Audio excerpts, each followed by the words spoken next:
मित्रों, हमारे देश में बड़ा दुर्भाग्य का विषय ये है कि युवाओं का मार्गदर्शन करने के बजाय, युवाओं को अच्छी प्रेरणा देने के बजाय, युवाओं को नई दिशा देने के बजाय, युवाओं को अपने भविष्य के निर्माण करने के लिए एक अच्छी दिशा, एक अच्छा मार्गदर्शन देने के बजाय बड़े पैमाने पर युवाओं का दोहन, शोषण और उन्हें दिग्भ्रमित किए जाने का प्रयास निरंतर जारी है। बरसों से यह प्रक्रिया चल रही है इस देश में। युवाओं को उनके भविष्य के निर्माण के संबंध में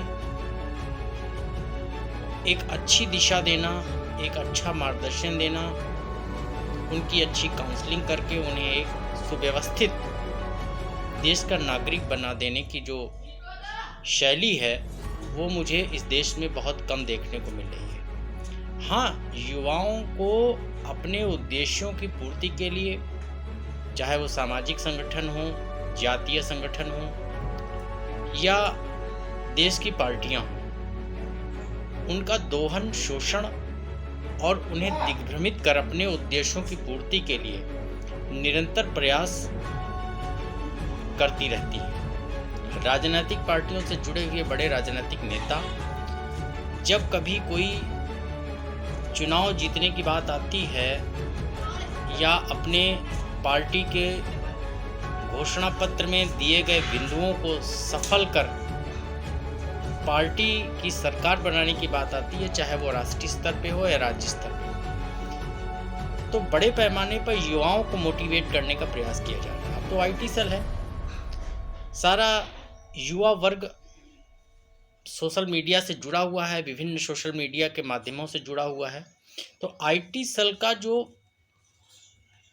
यूटिलाइजेशन है वो सबसे ज़्यादा युवाओं पे फोकस करता है। प्रौढ़ वर्ग आईटी सेल या सोशल मीडिया से संबंधित है, लेकिन उसका उपयोग वो बहुत कम करता है। लेकिन सबसे बड़ा आईटी सेल का जो प्रयोग पार्टियां कर रही हैं वो युवाओं के ऊपर फोकस करके कर रही हैं। युवा भी विक्षिप्त है, पागल है, भीड़ चाल में शामिल है, उसका अपना कोई बुद्धि विवेक नहीं है, जिधर हवा चल गई उधर दौड़ लिया। चाहे वो जातीय मुद्दों की बात हो या सांप्रदायिक मुद्दों की बात हो, राष्ट्रीय मुद्दों की बात तो बहुत अलग होती है, जहाँ पे युवा राष्ट्र के सुदृढ़ निर्माण के लिए, राष्ट्र के विकास के लिए, राष्ट्र की उन्नति के लिए सोचता है। ज़्यादातर सांप्रदायिक बातें, जातीय बातें, ऐसे मुद्दे जो बहुत भड़काऊ होते हैं, और आईटी सेल इस मामले में बहुत सशक्त भूमिका निभा रहा है। विपक्ष का कोई नेता है, अगर वो कोई बात कहता है किसी विषय में, तो उसकी पूरी बात का वीडियो अपलोड नहीं किया जाता है, बल्कि उसमें वो क्लिप काट दी जाती है जो उस व्यक्ति की, विपक्षी नेता की छवि को खराब करने का अच्छे तरीके से काम कर सके। कोई त्रुटि, कोई बात अगर कोई विपक्ष का नेता कह जाता है, कोई विषय में ऐसी बात कहता है, तो उस क्लिप को काट करके आईटी सेल के लोग उसको इतना ज़्यादा वायरल करते हैं और उसकी छवि को ख़राब करने का प्रयास करते हैं। ऐसा लगता है कि जो पार्टियां आईटी सेल में ये काम कर रही हैं उनके अंदर कोई कमी नहीं है, या उनके नेताओं से कोई कभी गलती हुई नहीं है, वो कभी गलती ही नहीं करेंगे। मुझे तो लग रहा है कि आज के परिदृश्य में जो सबसे बड़ी राजनीतिक पार्टी है उसमें उन्हीं लोगों की संख्या सबसे ज़्यादा है जो दूसरी पार्टियों में कभी सशक्त पदों पे, मजबूत पदों पे बैठे हुए थे, बरसों तक दूसरी पार्टियों में सत्ता के सुख का भोग किया, सारी शान शौकत उन सत्ताओं की प्राप्ति की, और जब सत्ता का क्रम बदल गया तो कूद करके दूसरी सत्ता में सत्ता सुख के लिए किसी तरीके से गठजोड़ करके आ गए। और आज वो उस पार्टी के बड़े ही कर्मठ और सक्रिय, समर्पित नेताओं के रूप में माने जाते हैं, जो कभी दूर दूर तक वर्तमान मजबूत पार्टी के जो पूरे प्रदेश में शासन कर रही है उसमें कभी थे ही नहीं, ना उस पार्टी की नीति या सिद्धांतों से कभी वाकिफ थे। तो सीधा सा सिद्धांत है, आज की राजनीतिक पार्टियों से जुड़े हुए राजनेता या जातीय संगठन, ब्राह्मण समाज के नाम पे हजारों संगठन हैं जो ब्राह्मणों के उत्पीड़न, ब्राह्मणों के शोषण, ब्राह्मणों के हितों के संदर्भ में लड़ाई लड़ने का दावा करते हैं। क्षत्रिय संगठन, वैश्य संगठन, दलित समाज के संगठन जो अपने अपने समाज के व्यक्तियों के उत्थान के विकास के लिए, उनका कहीं भी शोषण ना हो, उनसे जुड़ी बातों को आगे बढ़ाने के लिए काम कर रहे हैं। लेकिन ऐसे जातीय संगठन ज़्यादातर अपनी जाति के, अपने वर्ग के लोगों के हितों की बातों को कम कर रहे हैं।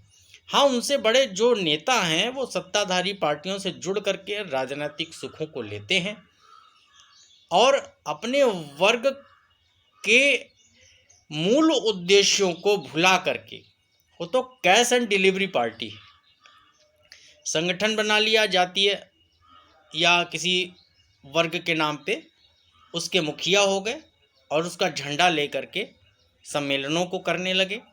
उसके बाद में क्या है कि जब उसी वर्ग के किसी विषय की बात आती है जो बेहद महत्वपूर्ण, संवेदनशील होता है, तो उस पर वो अगुवाई नहीं करते हैं, उसकी बात नहीं करते हैं, बल्कि जो राज्य स्तर पे जो सत्ताधारी पार्टी होती है उसके साथ जुड़ करके सत्ता का सुख भोगने का प्रयास करते रहते हैं।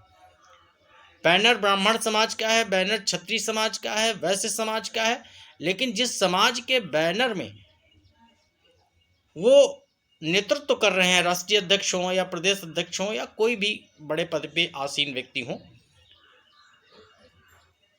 वो सिर्फ राजनीतिक सुखों के गठजोड़ में लगे रहते हैं।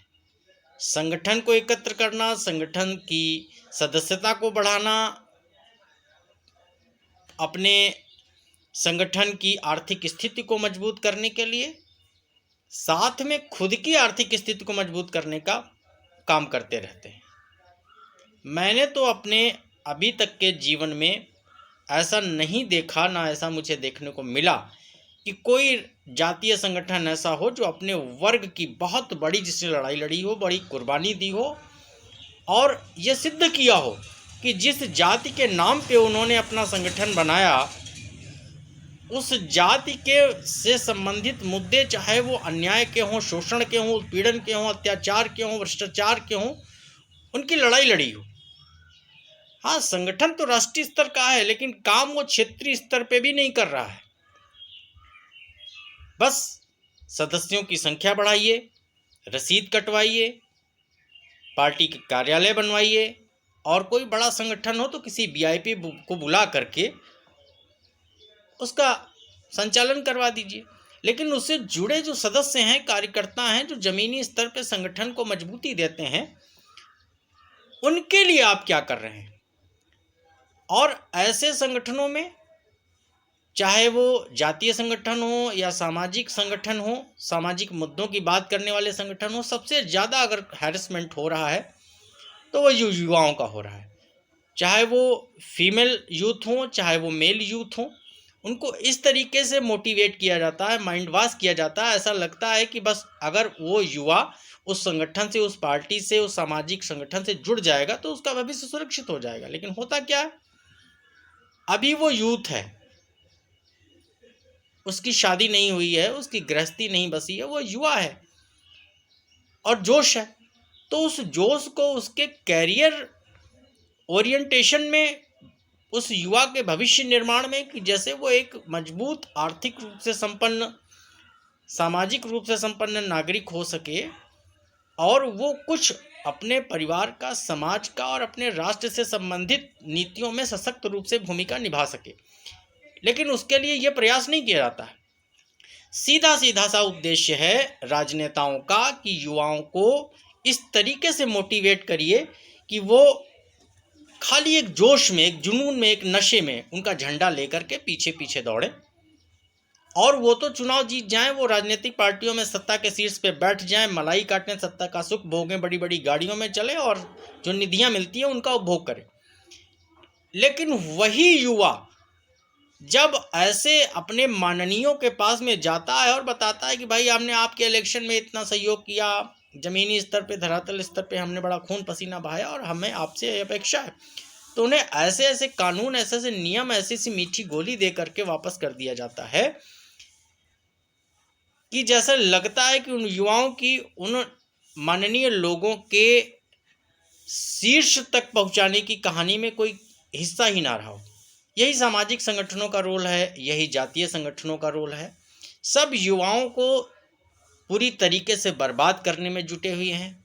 कोई भी सत्ताधारी पार्टी का राजनेता, कोई भी बड़े संगठनों का मुखिया, जातीय संगठनों का मुखिया युवाओं के ऊपर पॉलिसी नहीं बना रहा है। युवाओं के भविष्य निर्माण के लिए अगर युवाओं का आर्थिक ढांचा ही टूट गया, आर्थिक रीढ़ ही टूट गई, तो आगे चल करके वो क्या करेंगे? वो अपराधीकरण होगा युवाओं का। युवा किसी न किसी तरीके से कोई छोटी सी दुकान या कोई छोटा सा व्यापार कर लेंगे और अपने जीवन को सरवाइव करेंगे। लेकिन क्या वास्तव में वो इस देश के एक सशक्त, आर्थिक संपन्न नागरिक के रूप में स्थापित होंगे कि जहां वो स्वयं इस्टेब्लिश हों और अब 4 लोगों को भी इस्टेब्लिश करें? खासतौर से उत्तर प्रदेश की मैं बात करूंगा। यहाँ पे युवाओं के औद्योगिकरण की बात सिर्फ स्वार्थ के लिए की जाती है। युवाओं का एंटरप्रेन्योरशिप डेवलपमेंट, युवाओं का आर्थिक विकास, युवाओं का आर्थिक ढांचा मजबूत हो, इस पर ना तो कोई नीति बन रही है। गवर्नमेंट की जो पॉलिसीज़ हैं उनका भी क्रियान्वयन बिना भ्रष्टाचार की पॉलिसी को फॉलो किया नहीं हो रहा है। चाहे वो मुद्रा लोन हो, प्रधानमंत्री रोजगार सृजन कार्यक्रम हो, या किसी भी प्रकार के सेंट्रल गवर्नमेंट, स्टेट गवर्नमेंट की स्कीम हो, लेकिन उन स्कीमों का पालन भी युवाओं के हितों में नहीं हो रहा है। पूरी तरीके से भ्रष्टाचार की भेंट चढ़ चुके हैं। बैंकें लोन नहीं करती। अगर कोई मजबूत तरीके से कदम भी बढ़ाना कोई युवा चाह रहा है, इंटरप्रेन्योरशिप डेवलपमेंट करना चाह रहा है, आर्थिक रूप से इस्टेब्लिश होना चाह रहा है, कुछ करना चाह रहा है रोजगार की दिशा में, तो उसे भी 1000 तरीके की समस्याओं का सामना करना पड़ता है और उसकी फाइल बिना कुछ लेन देन के बैंकों के माध्यम से कदापि नहीं होती। तो दोस्तों, ये बड़ा दुखद विषय है भारत के युवाओं का, भारत के युवाओं के भविष्य का।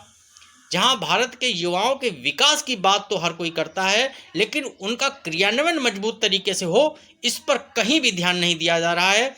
चाहे वो राजनीतिक संगठन हो, सामाजिक संगठन हो, जातीय संगठन हो, या कोई भी संगठन हो, सिर्फ युवाओं का शोषण कर रहा है, युवाओं का दोहन कर रहा है, युवाओं को अपने हितों की पूर्ति में एक डिस्पोजल ग्लास की तरीके से यूज कर रहा है और थ्रो कर रहा है।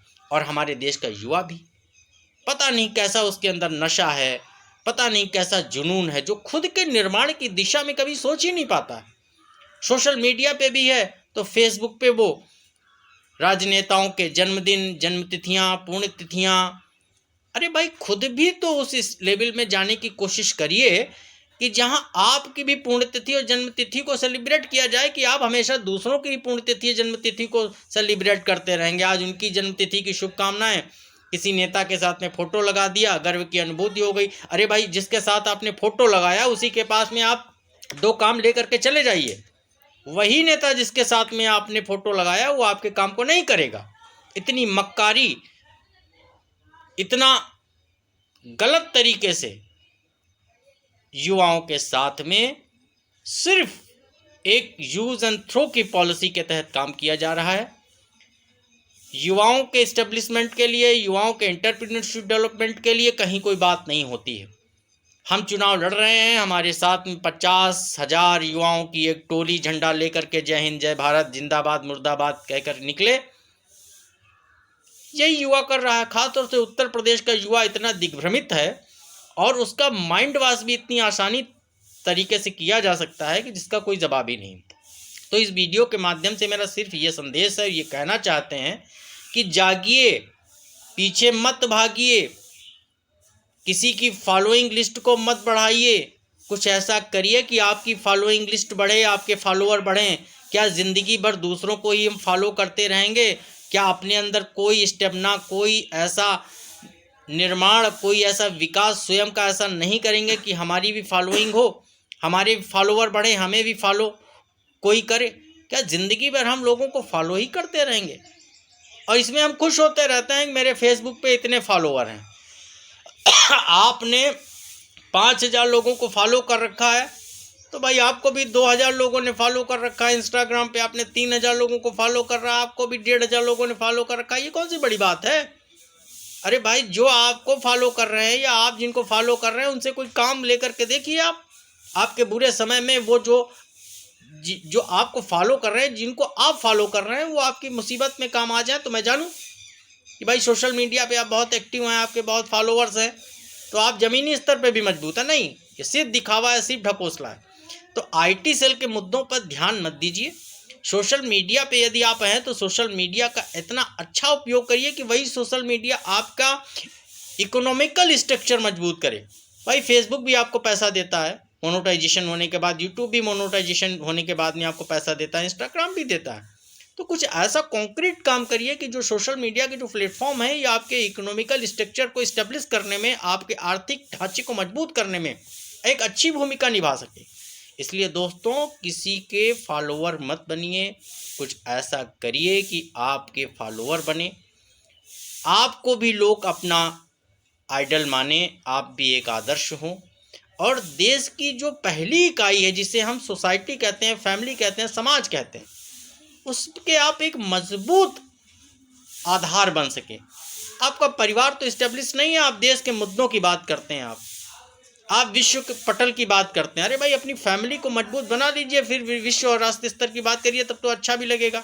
पता चलता है कि घर में खाने को नहीं है और हम बात कर रहे हैं एटॉमिक रिसर्च की, एटॉमिक डेवलपमेंट की, मुद्रा नीति की बात कर रहे हैं, पेट्रोल के रेट बढ़ रहे हैं, घट रहे हैं, उसकी हम बात कर रहे हैं। पहले घर की व्यवस्था कर लीजिए, फिर राष्ट्र के विकास के बारे में सोचिए। क्योंकि विनोबा भावे जी का एक स्टेटमेंट था कि यदि हमारे देश की पहली इकाई मजबूत है तो हमारा राष्ट्र अपने आप मजबूत हो जाएगा। लेकिन होता क्या है, हम अपनी पहली इकाई को, जो हमारी फर्स्ट यूनिट है, उसको मजबूत करने का प्रयास नहीं कर रहे हैं। हम भाग रहे हैं किसके पीछे? उनके पीछे जिन्होंने करोड़ों और लाखों रुपए जमा कर रखे हैं। ब्लैक मनी पर्सन्स के पीछे हम मोटिवेट हो रहे हैं। उन्होंने एक वीडियो डाल दिया, हम उसको हाईलाइट करने के लिए पागल हो गए, ले लिया झंडा और जय हिंद, जय जिंदाबाद मुर्दाबाद का नारा लगाने लगे, लंच के पैकेट बंटवाने लगे।